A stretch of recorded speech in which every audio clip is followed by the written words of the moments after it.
অতি গুরুত্বপূর্ণ 5টা আমলের কথা বলবো ইনশাআল্লাহ। কয়টা আমল? 5টা আমলের কথা বলবো। জীবনের তরে এই 5টা আমল সারা জীবন নিয়মিত আঁকড়ে ধরবেন, আমল করবেন। যারা নিয়ত করতেছেন হাত তোলেন। আল্লাহ আমাদের সবাইকে আমল করার তৌফিক দান করুন। আল্লাহ আমাদের সবাইকে কবুল মঞ্জুর করুন। নাম্বার 1, সবচেয়ে বেশি যেটা করতে হবে পরিমাণে, জুমার দিন, জুমার রাত, বৃহস্পতিবার সন্ধ্যা থেকে নিয়ে শুক্রবার সন্ধ্যার আগ পর্যন্ত পরিমাণে সবচেয়ে বেশি করতে হবে যে আমলটা, সেটা হলো দুরূদ শরীফের আমল। কিসের আমল?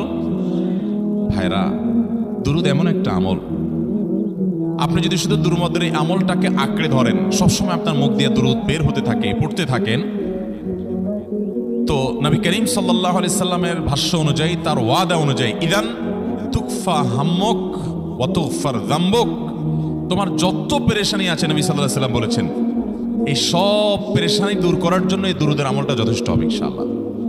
নাম্বার 2, জুমার দিন উপলক্ষে অন্য যে কোনো দিনের চাইতে জুমার দিন অর্থাৎ শুক্রবারের ফজর নামাজ পুরুষরা মসজিদে জামাতের সাথে পড়বেন, জামাতের সাথে পড়ার নিয়ত করবেন পাক্কা। কারণ অন্য যে কোনো দিনের ফজর নামাজ না, শুধুমাত্র যত নামাজ আছে, নবী করিম সাল্লাল্লাহু আলাইহি সাল্লাম বলেছেন, আফদালুস সালাওয়াতে ইনদাল্লাহ, আল্লাহর কাছে দুনিয়ার সব নামাজের মধ্যে, 5 ওয়াক্ত সাধারণ নামাজগুলোর মধ্যে সবচাইতে উত্তম নামাজ হলো সলাতুল ফজরে মাআল জামাআতে ইয়াউমাল জুমআ, জুমার দিন ফজরের নামাজ জামাতের সাথে আদায় করা হলো যত নামাজ আছে এর মধ্যে সবচেয়ে শ্রেষ্ঠ নামাজ।